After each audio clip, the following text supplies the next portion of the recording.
Welcome back to the Quantum Soul. Have you ever wondered what it would be like to remember every single dream you've ever had? Wow. Like in vivid detail. Well, that's the reality for Chris Langan, Really? who has a reported IQ of 200. Oh, wow. But here's where it gets really fascinating. Okay. Langan believes that these dreams aren't just random firings of neurons. They're trying to tell us something profound. So could our dreams be like a secret language waiting to be decoded? Could they hold clues about our past, present, or even the future? Let's dive in. I think that Langan's perspective is so interesting because it really challenges how we typically think about dreams. Yeah. Like you were saying, just these random things our brains make up when we're sleeping. Right, exactly. But instead he's saying that they operate on this symbolic level. Okay. Kind of like ancient myths and parables. Oh, that's interesting. You know those stories that have been passed down for generations? Yeah. And they use all these fantastical images and metaphor to convey these really deep truths about, what it means to be human. So what if dreams are doing something similar? Yeah. Like what if they're speaking to us in this language that kind of bypasses our rational mind and taps into some deeper level of knowing? That's a fascinating parallel. Yeah. Because, we often kind of dismiss dreams as just nonsense. Right. But myths have stuck around for so long. Exactly. So that's a really interesting connection. Yeah. So if dreams are like these personal myths, like you're saying, how do we even begin to decipher their meaning? Yeah. Like, do we need a dream dictionary to look up every symbol? Well, actually, Langan cautions against using these generic dream dictionaries. Yeah, he believes that symbols are very personal. They're tied to our own individual experiences and subconscious associations. So it's not as simple as saying, like, okay, a butterfly always means joy. Right. And a spider always means fear. Exactly. Yeah, it's not that straightforward. For example, a snake. Yeah. That could symbolize healing and transformation for somebody who has maybe overcome a serious illness. Interesting. But for someone else, it might represent danger or betrayal based on their past experiences. So we really have to look at our own personal associations with these symbols. Absolutely. And think about it this way. Okay. Your dreams are kind of like a private art exhibition that's curated just for you by your subconscious mind. Okay. The symbols and the imagery are like the artwork. Okay. And you're the art critic who's analyzing each piece and figuring out what it might reveal about the artist, which is you. That's a really cool analogy. I like that a lot. Good. But it still feels a little daunting. Sure. Where do we even begin with that? Yeah, well, Langan suggests starting with recurring symbols. Okay. So let's say you keep having this dream of being lost in a maze. Instead of just going to Google and typing in dream meaning of maze, he would say explore what's going on in your waking life that makes you feel lost or confused. Right. Are you struggling with a big decision? Yeah. Are you feeling overwhelmed with responsibilities? Examining those real-world parallels can often shed light on what these symbols are trying to communicate in your dreams. Okay, so it's paying attention to those recurring themes. Yes. And connecting them back to our actual waking life. Exactly. It's like those aha moments when you suddenly understand a metaphor. Yes. Or like a hidden meaning in a book. Precisely. It's like, oh, that's what that means. Right, and those aha moments usually come with this feeling of recognition, like this sense of, oh yeah, that resonates with me. Yes. That's what Langan might call your intuition, or your subconscious speaking to you through the language of dreams. So we're not just analyzing this intellectually, we're also tuning in to our gut feelings and our intuition. Absolutely. And that reminds me of something that Stephen Greer, a prominent figure in ufology, talks about. And it's this idea that dreams can be a doorway to this shared reality. Okay. A realm where precognition is possible. That's a really fascinating connection. Yeah. Because while Langan focuses on the personal symbolism in dreams, Right. Greer is taking a different approach. Okay. He sees dreams as this portal to a realm beyond our everyday perceptions. All right. He suggests that in this dream reality, Yeah. the normal laws of time and space don't necessarily apply, Yeah. making precognitive experiences possible. Hold on, precognition. Are we talking about seeing into the future through dreams? We are. That sounds like something straight out of a sci-fi movie. I know it might sound far-fetched. Yeah. But think about this. Okay. Quantum physics is increasingly challenging our understanding of time as linear and absolute. Okay. Some physicists are proposing that time might be more like this multi-dimensional landscape where the past, present, and future all coexist. Well, okay, my mind is officially blown. I know, it's wild. So are you suggesting that dreams could be tapping into these hidden dimensions of time Potentially. and giving us glimpses of what's to come? It's definitely a possibility worth exploring. Yeah. And Greer offers some techniques for developing this precognitive ability. Okay. He emphasizes the importance of meditation, particularly a practice called remote viewing. Remote viewing, isn't that where you try to psychically see Yes. what's in a sealed envelope or a hidden location? That's one application of it. Okay. But Greer suggests using remote viewing to access information beyond our physical senses, Okay. including potential future events. Interesting. He recommends starting with a simple exercise. Okay. Find a quiet space, relax your mind, Yeah. and focus your attention on a specific question about the future. Okay. The key is to quiet the chatter of your analytical mind Yeah. and just allow intuitive impressions to emerge. Interesting. It might be an image, a feeling, a word, anything that feels significant. So it's like tuning into a different channel of perception. Exactly. One that's not bound by the limitations of our five senses. Precisely. Okay, I like that. Yeah, And it's important to remember that those intuitive impressions might be subtle at first. right. Like you're essentially training a new muscle, your sixth sense, so to speak. Yeah, exactly. Just like any skill, it takes practice and patience. Absolutely. Speaking of practice, I wanted to remind everyone watching Yeah. that if you're finding this deep dive fascinating, please hit that subscribe button, like this video, and share it with your fellow dream explorers. Good idea. Now, where were we? We were talking about remote viewing. Oh, right. Remote viewing is a way to potentially tap into these precognitive abilities. Yeah. But how do we know if those impressions are accurate? Right. What if we're just letting our imagination run wild? That's where discernment comes in. Okay. Greer talks about developing a truth barometer. A truth barometer. Yeah, it's like a feeling in your heart or your gut that tells you when a perception is genuine. Oh, interesting. It's not about blind faith, Okay. but more of a cultivated sense of inner knowing that you develop over time with practice. So it's like learning to trust our intuition. Exactly. That inner voice that says, like, yeah, this feels right, or something's not quite right here. Precisely, and that discernment becomes sharper. Yeah. The more you practice these techniques, the more you pay attention to your dreams. Right. And the more you connect with your own inner wisdom. Makes sense. It's like Yeah. anything else. The more you practice, the better you become at distinguishing between real insight Yeah, and wishful thinking. exactly. And you know what's fascinating is that this idea of accessing hidden knowledge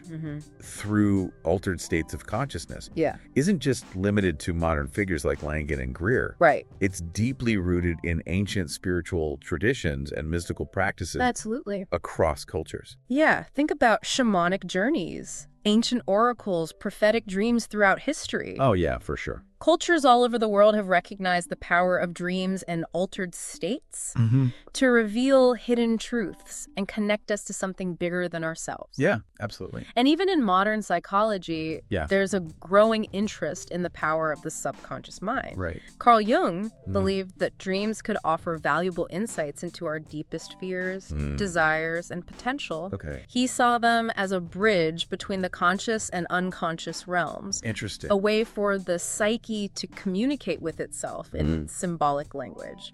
So while science might not fully understand how precognition works, Yeah. the idea itself is gaining more acceptance. It- It's not just a fringe belief anymore. Right. It's something that's being explored more seriously in various fields. Exactly. And I think that openness to exploration is crucial. Yeah. After all, we're still unraveling the mysteries of consciousness, the nature of time, and the vast potential of the human mind. Right. Who knows what we might discover if we approach these topics with curiosity Yeah. and a willingness to challenge our preconceived notions. Absolutely. Yeah, it's like we're standing at the edge of this vast, uncharted territory, and dreams are like these little glimpses into what's out there.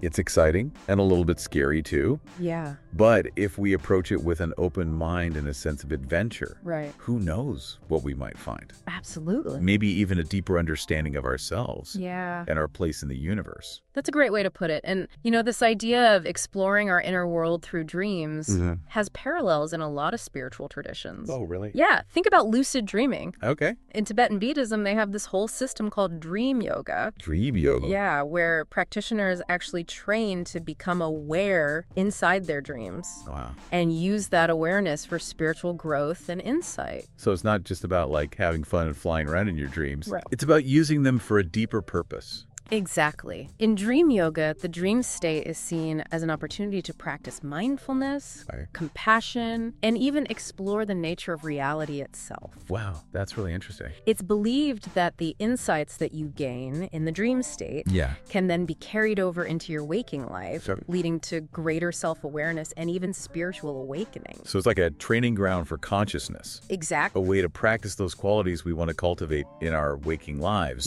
but in a more fluid and malleable environment. Precisely. And it's fascinating to see how these ancient practices are now being explored by modern science. Oh, wow. There's growing research on the neurological correlates of lucid dreaming. And some studies suggest that practicing lucid dreaming can actually enhance your creativity, problem-solving abilities, and even emotional regulation. It's amazing how science and spirituality seem to be converging. Each illuminating different aspects of this mysterious thing we call consciousness. And that convergence is leading to some really mind-blowing possibilities. Yeah, for sure. For example, some researchers are exploring the idea of using lucid dreaming for therapy. Oh, wow. Like treating nightmares, phobias, even PTSD. So instead of just being passive recipients of our dreams, we could learn to actively shape them. And use them as tools for healing and personal growth. Exactly. And this brings us back to Greer's emphasis on intention. He believes that by setting clear intentions before we go to sleep, we can actually influence what we dream about. And make those dreams more conducive to precognition, problem solving, or spiritual exploration. It's like planting seeds in the garden of our subconscious. And then watching them blossom into insights and experiences. That's a beautiful way to put it. And it highlights the importance of approaching dream work with respect and reverence. Absolutely. Dreams aren't just random noise. They're a reflection of our inner world, a source of wisdom and guidance. It's like having a direct line to our own inner oracle, a wise elder that's inside each of us, offering guidance and support. That's a great way to think about it. If we only know how to listen. And that listening takes patience, curiosity, and a willingness to step outside of our comfort zones.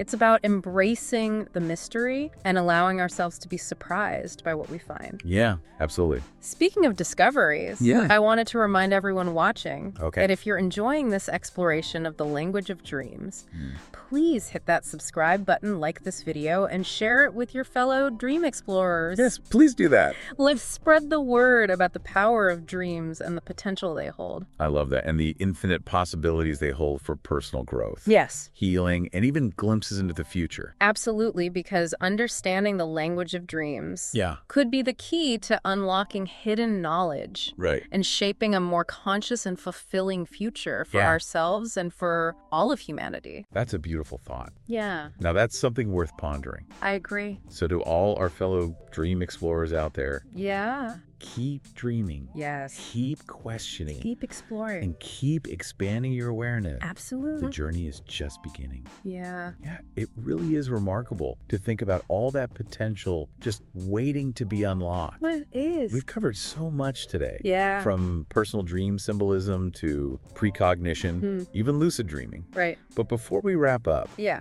I'm curious to hear your thoughts on where someone should even start if they want to explore this further. Yeah. What's a practical first step they can take tonight? I would say the most accessible and impactful first step is starting a dream journal. A dream journal. Yeah. Okay. Keep a notebook and pen by your bed, and as soon as you wake up, jot down anything you remember. Okay. Even if it's just fragments or images. Yeah. Don't worry about interpreting it yet. Okay. Just focus on capturing what you remember. It's like becoming a dream archaeologist. Exactly. Carefully excavating these little pieces. Yes. From the depths of our minds. And over time, as you start to accumulate more entries, you might notice recurring themes, symbols, or even emotional patterns. Okay. And that's where the fun begins. Right. You can start asking yourself, what emotions did these symbols bring up for me? Yeah. What might they be trying to tell me? So it's not just passively writing them down? No. It's actively engaging with them. Yeah. Asking questions, looking deeper. Exactly. And as you become more familiar with your own dream language,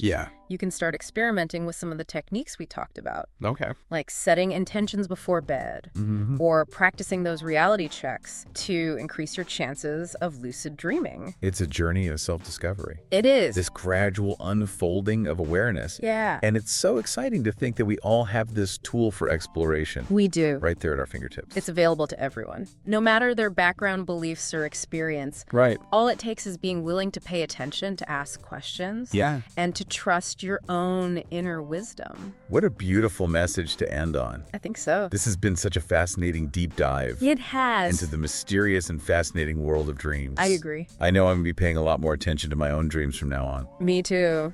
And I encourage everyone watching to do the same. Yes. The journey into the dream realm is an adventure. It is. Full of unexpected discoveries and profound insights. And before we sign off, yes, I want to remind everyone to hit that subscribe button, like this video. Please do. And share it with your fellow dream explorers. Spread the word about the power of dreams. I love it. And the infinite possibilities they hold. And for those of you who want to keep exploring, yes, we have 2 more videos for you right here on the screen. Click on one and continue the journey. Until next time, keep dreaming big, keep questioning, keep exploring, and keep exploring those infinite possibilities within you.